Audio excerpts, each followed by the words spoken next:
खूनी दुल्हन। आरती और विकास अपने माँ बाप के साथ दिल्ली में रहते हैं। जर्नलिस्ट होने की वजह से विकास को बहुत बार काम के लिए देर रात तक ऑफिस में रहना पड़ता है, जिस पर ज्यादातर आरती जाग कर उसका इंतजार करती रहती है। इसी तरह एक रात आरती विकास का इंतजार करते हुए घर की बालकनी में खड़ी होती है। इनकी जॉब तो जैसे मेरी सौतन बन गई है। मुझसे ज्यादा उसी के साथ टाइम स्पेंड करते हैं और हम यहाँ इंतजार करते हुए मर जाएं। अपने आप से ये सब बोलते हुए आरती की नजर मोहल्ले के कोने वाले घर पर पड़ती है, जिसकी लाइट्स ऑन देखकर वो हैरान रह जाती है। ये इस घर की लाइट्स कैसे ऑन हो सकती है? यहाँ तो सालों से कोई नहीं रहता। वो ये सोच ही रही होती है कि तभी उसे घर की खिड़की पर औरत की परछाई के साथ लाल चुन्नी दिखाई देती है, जिसे देख आरती डर से चिल्लाने लगती है। भूत! कोने वाले घर में भूत है! आरती की आवाज सुन उसके घर वालों के साथ मोहल्ले के लोग भी अपनी बालकनी में निकल आते हैं। अरे क्या हुआ? आर्टिस्ट होने की वजह से विकास को बहुत बार काम के लिए देर रात तक ऑफिस में रहना पड़ता है, जिस पर ज्यादातर आरती जाग कर उसका इंतजार करती रहती है। इसी तरह एक रात आरती विकास का इंतजार करते हुए घर की बालकनी में खड़ी होती है। इनकी जॉब तो जैसे मेरी सौतन बन गई है। मुझसे ज्यादा उसी के साथ टाइम स्पेंड करते हैं और हम यहाँ इंतजार करते हुए मर जाएं। अपने आप से ये सब बोलते हुए आरती की नजर मोहल्ले के कोने वाले घर पर पड़ती है, जिसकी लाइट्स ऑन देखकर वो हैरान रह जाती है। ये इस घर की लाइट्स कैसे ऑन हो सकती हैं? यहाँ तो सालों से कोई नहीं रहता। वो ये सोच ही रही होती है कि तभी उसे घर की खिड़की पर औरत की परछाई के साथ लाल चुन्नी दिखाई देती है, जिसे देख आरती डर से चिल्लाने लगती है। भूत! कोने वाले घर में भूत है! आरती की आवाज सुन उसके घर वालों के साथ मोहल्ले के लोग भी अपनी बालकनी में निकल आते हैं। अरे क्या हुआ? आधी रात में बावरों की तरह क्यों चिल्ला रही है? भूत! वहाँ भूत है! आरती की बात से सब उस घर की तरफ देखने लगते हैं, लेकिन वहाँ कुछ नहीं होता। भाभी जी, लगता है आपने सपना देखा होगा। मैं बालकनी में खड़ी होकर सोऊंगी क्या? बता रही हूँ, अपनी आंखों से देखा है। घर की लाइट्स ऑन थी और वहाँ किसी का साया भी था। अरे तुम अक्सर विकास भैया के इंतजार में देर रात तक जागती हो ना? क्या पता नींद पूरी नहीं होने की वजह से कोई भ्रम हुआ हो। मोहल्ले के सब लोग और आरती के सास ससुर उसे समझा ही रहे होते हैं कि अचानक उसी घर से किसी औरत के गाने की आवाज सुनाई देती है। आजा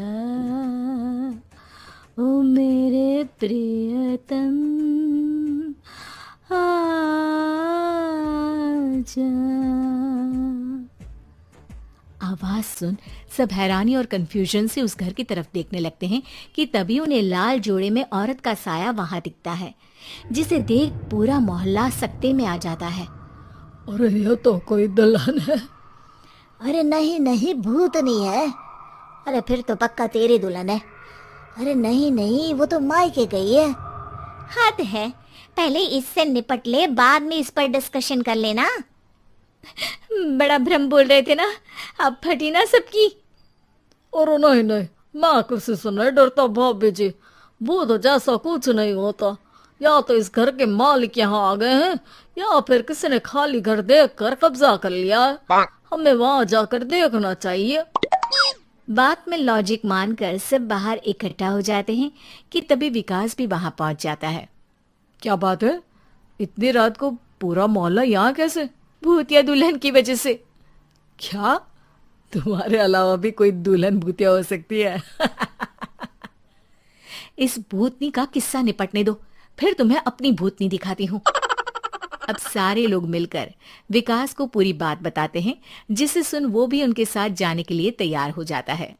जिसके बाद वो सब डरते हुए उस घर के सामने जाकर खड़े हो जाते हैं। तुम सब यहीं रुको, मैं अंदर जाता हूँ। अकेले जाओगे? अरे नहीं नहीं, आप सबकी नकली भूतनी भी तो होगी ना मेरे साथ।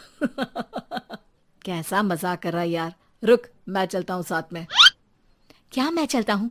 ये क्या गोवा घूमने जा रहे हैं जो मैं भी साथ चलता हूँ? कहीं नहीं जाओगे तुम, यहीं मेरे पास खड़े रहो।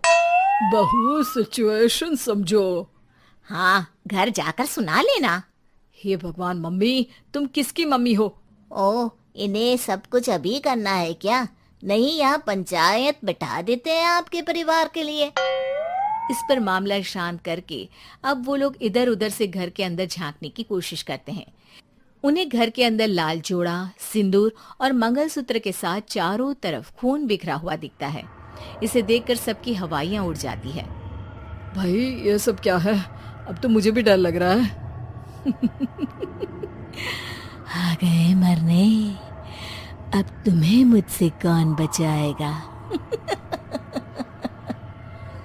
उस नजारे के साथ सोने पर सुहागे की तरफ भूतनी की आवाज सुन वो सब तुरंत वहां से भाग खड़े होते हैं। ये सब क्या था? अब हम क्या करेंगे? हमारे मोहल्ले में भूतनी आ गई जो सबको मारना चाहती है। ओ भाभी जी, मैं फिर बोल रहा हूँ, भूतनी जैसा कुछ नहीं होता। मुझे तो पक्का यकीन है कि यहाँ किसी गलत इंसान ने गलत काम करने के लिए कब्जा कर लिया है और लोगों को घर से दूर रखने के लिए ये सब कर रहा है। तुम इतने यकीन के साथ कैसे बोल सकते हो? फिल्मों में ऐसे ही तो दिखाते हैं। हे भगवान, ये फिल्म नहीं, ये रियल लाइफ है। हमें शांति से कुछ सोचना चाहिए। सब हमारे घर चलो। सब आरती के घर में इकट्ठा हो जाते हैं। रात भर आधी नींद और बिल्कुल ना चल रहे दिमाग के साथ सब सॉल्यूशन सोचने की बहुत कोशिश करते हैं, लेकिन कुछ नहीं होता। इसी तरह सुबह हो जाती है। ऐसे कोई भी उपाय नहीं निकलेगा। सब पूरी रात के थके हुए हैं। घर जाओ, थोड़ा आराम कर, फ्रेश होकर फिर आ जाना, उसके बाद सोचते हैं कुछ। डरे सहमे लोग जैसे ही अपने घर जाने लगते हैं, तभी विकास को उस घर में कोई हरकत नजर आती है, जिस पर वो किसी को कुछ बताए बिना चुपचाप वहां पहुंच जाता है और कुछ देर बाद घर आकर सबको दोबारा इकट्ठा कर उस घर के पीछे वाले खिड़की पर ले जाता है। विकास, क्या खेल लगा रखा है? ये कोई मजाक नहीं है। वही तो, मजाक नहीं, बहुत बड़ा मजाक है। अंदर देखो। जैसे ही सब उस खिड़की से अंदर देखते हैं तो उनकी आंखें खुली की खुली रह जाती है। मूवी की शूटिंग!